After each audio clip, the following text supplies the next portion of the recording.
wanita asal Indonesia, Revi Cahyawidi Solihatun, sempat dikira menghilang saat pergi ke Jepang. Rupanya yang bersangkutan ditangkap di Osaka, Jepang karena diduga membawa narkotika jenis sabu. Bagaimana perkembangan kasusnya saat ini?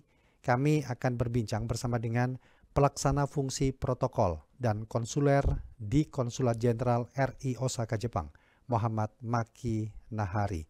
Pak Maki, selamat malam waktu Jakarta. Selamat malam Pak Rudi Zain, apa kabar? Alhamdulillah sehat. Gimana Pak Maki kabarnya Pak di Osaka, di Jepang Pak saat ini? Ya, sehat Alhamdulillah. Alhamdulillah. Ya. Alhamdulillah sehat Pak. Baik, peristiwa yang juga menjadi pemberitaan cukup banyak di dalam negeri. Sebenarnya bagaimana ini Pak Maki kronologi penangkapan dari Revi Cahya di Bandar Udara Internasional Kansai? Ya baik, terima kasih Pak Rudi. Jadi terkait WNI atas nama Revi Cahyawidi Solihatun, dari kami di KJRI Osaka memantau adanya pemberitaan yang viral di media sosial pada 11 Juni 2024 tentang WNI atas nama Revi yang hilang di Bandara Kansai, Osaka. Kemudian pada tanggal 12 Juni, KJRI Osaka menerima informasi tertulis dari Kejaksaan di Osaka bahwa otoritas terkait di Jepang telah mengamankan WNI yang dari sisi identitas sangat identik dengan WNI yang hilang dan viral di media sosial. Kemudian kami pun telah melakukan koordinasi dengan baik dengan kepolisian, kejaksaan, dan dapat dikonfirmasi bahwa yang bersangkutan adalah memang Revi yang dikabarkan hilang di Bandara Internasional Kansai, Osaka. Oke, mungkin informasi terakhir Pak Maki, ada di mana keberadaan saat ini Pak? Revi saat ini masih di bawah pengawasan di otoritas terkait di Osaka dan sudah menjalani pemeriksaan, dan juga DKJRI Osaka telah melakukan langkah-langkah akses konsuleran, memberikan pendampingan dan memastikan hak-hak hukum Revi dapat dipenuhi, termasuk hak-hak untuk mendapatkan pendampingan dari pengacara seperti itu. Oke, dari informasi yang diterima pihak KJRI, apa saja barang bukti yang ditemukan saat penangkapan Revi di bandara, Pak? Yang diterima tentu ada narkotika jenis sabu. Itu mungkin barang bukti utama, dan juga ya dokumen serta dokumen perjalanan yang bersangkutan, tiket dan lain-lain. Seperti itu.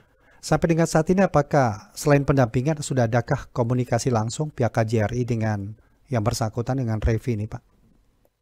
Sudah, bahkan kami sudah beberapa kali bertemu secara langsung dengan Revi.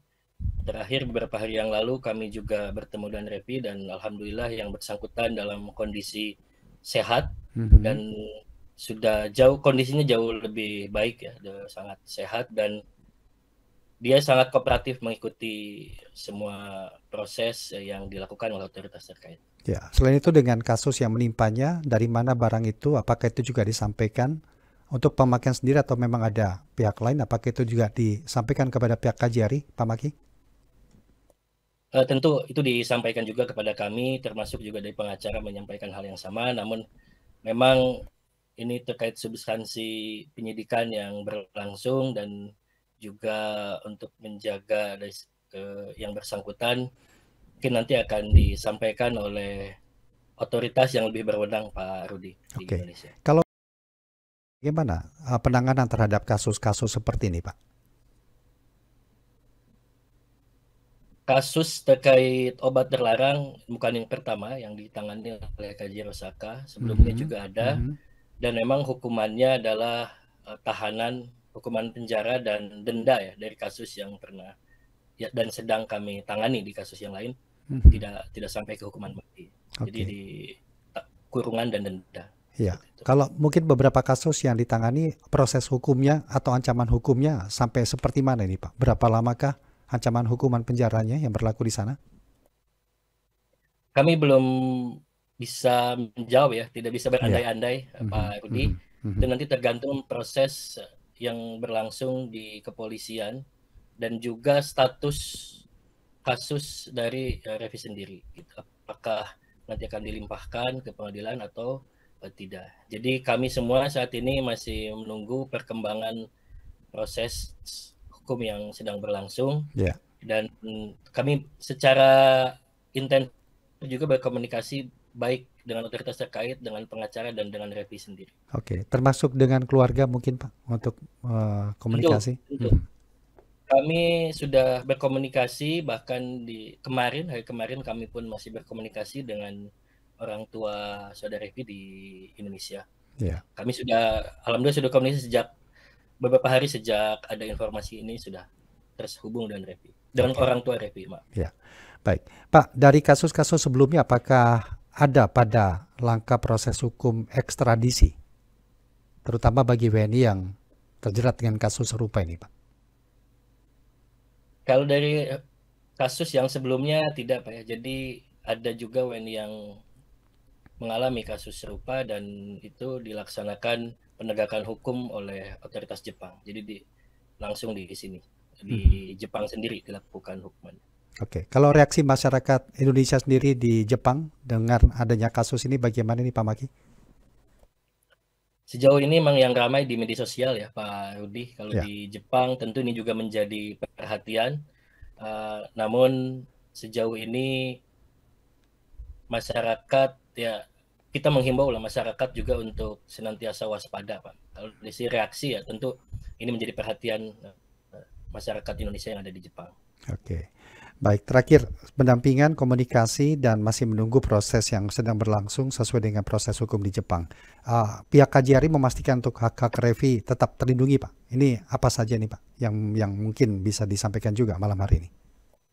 Ya, terima kasih Pak Rudi. Jadi sesuai dengan aturan yang berlaku bahwa perlindungan yang dilakukan oleh pemerintah adalah tidak mengambil alih tanggung jawab pidana maupun perdata, tapi memastikan hak-hak hukum WNI yang sedang menghadapi permasalahan dapat dipenuhi, seperti misalkan hak untuk keleluasaan melaksanakan ibadah, hak mendapatkan pendampingan hukum, mendapatkan perlakuan yang baik, dan sebagainya, seperti itu.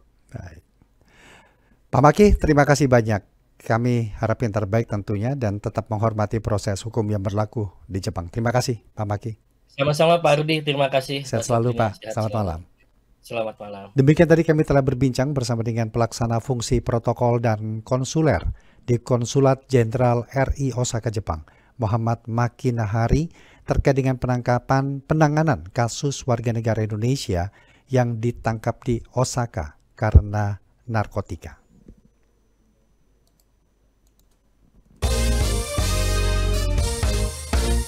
Pro 3 Jaringan Berita Nasional.